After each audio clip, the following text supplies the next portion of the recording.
Khadija, and I'm going to come with a story time for you. So, this is a story time of how my family, I'm going to say, found out I was pregnant. This is something that's very mad, let me say. It's not a normal, mum, I got pregnant like this. No, it's not. It's like this. Let me tell you the story, yeah? So, I have seizures, which I'll mention more in my story times to come. I have seizures, and I was in school on a normal day, day in my school, like college. I'm not gonna say school because I'm not in school. College, and I had a seizure. That's still in school. Alright, cool. I had a seizure, and my friends were helping me or whatever. Tutu's now colleague tells me you're going hospital because they needed to make sure I was fine and I didn't look too good. So me and my two friends, I'm gonna call them, one I'm gonna call Pink, the other one I'm gonna call Blue. Pink, she's like, we've been best friends for a really long time. I'm gonna say since we was in year 10. Yellow was more, she just came to the college. Man said yellow, Blue. Sorry, Blue. I just came to the school, so she's younger than us at this point, but she's also my friend. Cool. Tell me why I go to hospital now, and Pink has called my mum and said, Auntie, Khadija's going to the hospital. Can you come? So we've now gone to hospital. There's a hospital next to our collie, but there's obviously one that's really far. So at this point, I'm thinking, which one should I go? I went to the further one. The further one has your processing. Yeah, because it has everything, like all my files of my seizures, of what I suffer from and everything like that. Things like that. Cool.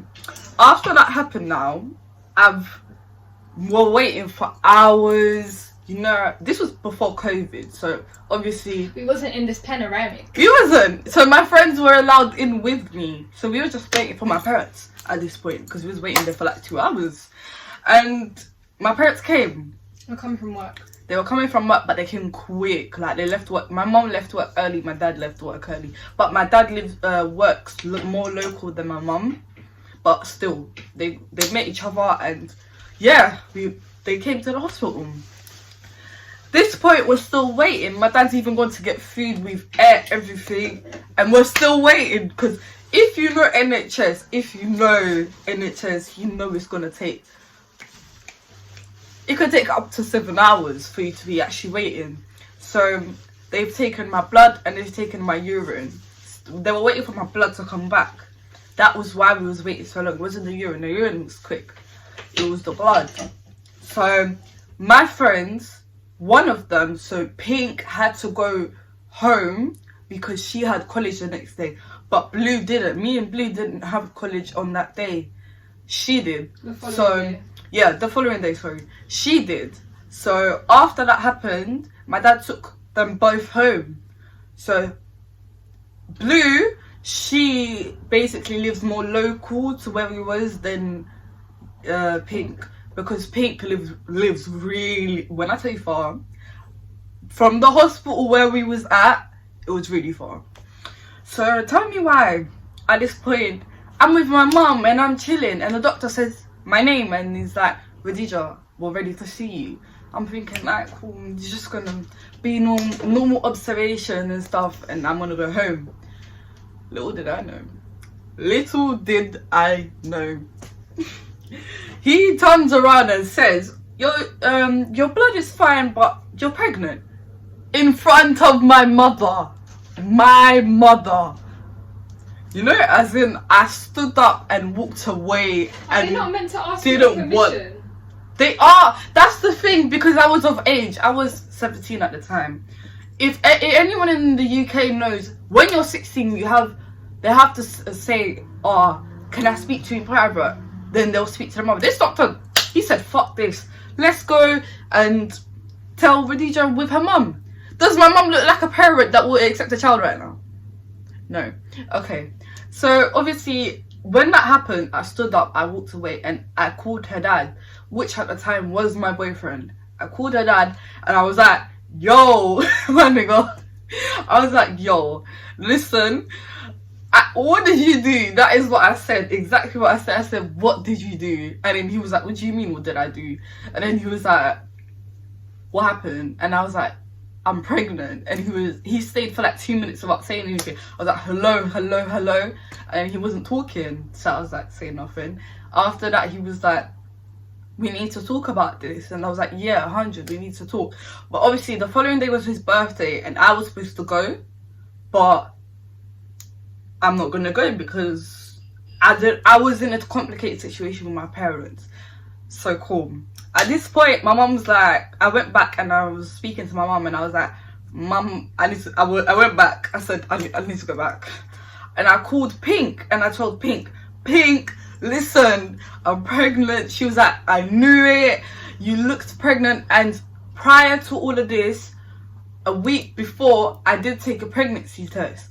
But it came back negative because pregnancy tests aren't as accurate as lab results in hospitals. Everyone knows that. So obviously after that happened, she was like, I knew it. I want to be an auntie. I was like, calm down. No. I was saying no. That's not happening. After that happened or whatever, my mum called my dad saying that we're finished, and he was at Pink's house because he dropped Blue and he dropped Pink, and he was at Pink's house. So he left Pink's house to come to the hospital, which was about half an hour drive. The way my dad drives, half an hour drive. So me and my mum, from where Pink's house is. Okay, cool. Okay, you know who Pink is, isn't it? Yeah. And then cool.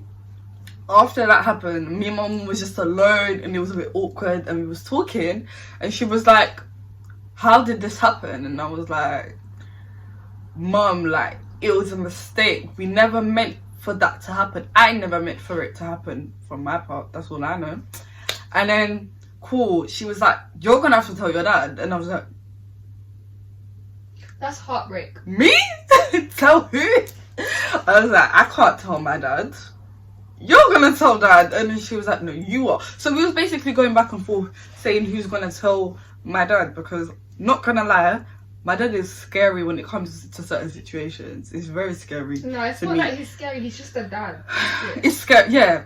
It's just scary to tell any parent. And the two girls. So yeah, it's scary to tell any parent that you're pregnant, like.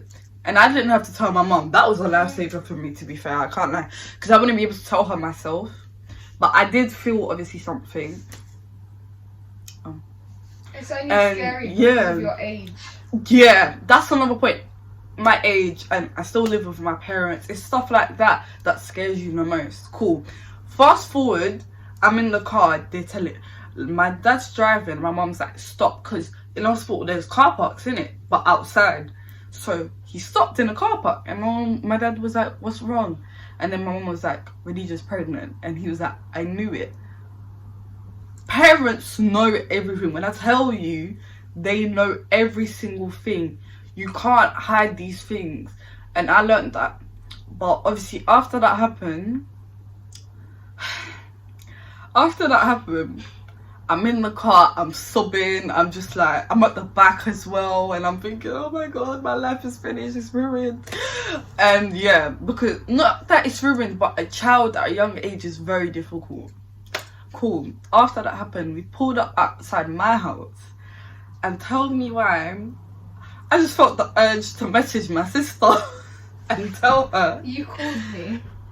I called you. You called me. I was at I messaged you first though. Oh yeah, you said Shimon, I need to talk to you. And then I went upstairs because I live in a house in it, so I went upstairs and tell me why. That was common sense. I went upstairs. That's common sense. I went upstairs and tell me why. I call my sister and I'm like, Shamila, and she's not in the house, she's at her friend's house. So I call her and I'm like, Shamila, please, I'm pregnant. And I told her in front of other people, and I think she was shocked. Yeah, because I was at my friend's house, yeah, and it was a thing where it was like, I should have just been in the video. No, but I'm not ready for this. I was at my friend's house, And then it was a thing where it's like, you don't just tell someone that type of That news. was my mistake, but I was like so emotional and I wasn't ready and I was just panicking at that point. So I've ended the call with Shamila now, and I have recalled my baby's dad, and then I've said, hello, listen, we need to talk about this. I was just straight to the point. Do you get what I'm saying? Because it's a very delicate thing to talk about, and I didn't know what his response was. After some time, 2 days later, no one talked to me. Like, it was talking, but it was just like half-hearted talking. I went to his mother's house, which she lives really far, but my mum even, she dropped me there, and Hey, baby, do you want to make an appearance? Do you want to make an appearance? No. She done dropped me there, and I spoke to him, and we made a decision. Why? But I was still 50-50. Cut the cameras. In the same year group as me, but I'm a late born, he's an early born. So obviously at that point, I was thinking, what am I gonna do in my life? Am I actually gonna have a child? After 2 weeks, I stayed in his mum's house because obviously I felt like my house was gonna cloud my judgment, and so was his. But I needed that space away from my family to think logically what I wanted, because I'll be thinking about what they want, not what I want. So after some time, I went to her first appointment, and when I saw my child, I said, no way can I take this little girl from me. Well, at the point I didn't know it was a girl, baby, innit? But obviously I was thinking, I can't, this baby is my baby. And he had said to me prior, I want this child. I was a little bit iffy about it because of the age and because we didn't have our own place and stuff like that. But after that, I decided to have a baby, and I was just thinking she's my blessing. And they were telling me that she had complications at the start, so that's what made me grow an attachment with her. So I was like, no, I'm having this child. This child is coming. My parents then show up at my her grandma's house basically, and obviously at this point I'm thinking this is not gonna be a good conversation. I know my parents were arguing with her because it's like, you're accepting it, and they weren't not accepting it, but they were thinking about my health because I had seizures and my well-being at that point. So obviously after that, they said to her, like, obviously you need to pattern up because it's not a decision she should be having because of my seizures. After that happened, we cleared everything up. We said everything we needed to say to my parents. So it was me, her dad, his brother, and my parents. And my sister wasn't there. She was at home. And obviously after that conversation, my mum just let me decide because she's not going to force me to do anything. So after that happened, my parents grew, and my sister grew to love her, and now they do, and they look after her. She's in the background. And they grew to love me at home, not me. So that's what happened, and that is the story time of how my family found out I was pregnant, and how I wanted to keep her, but I didn't know it was her in it. I just thought it was a boy. Personally, I thought it was a boy. I didn't think it was a girl. But yeah, like, comment and subscribe for more videos.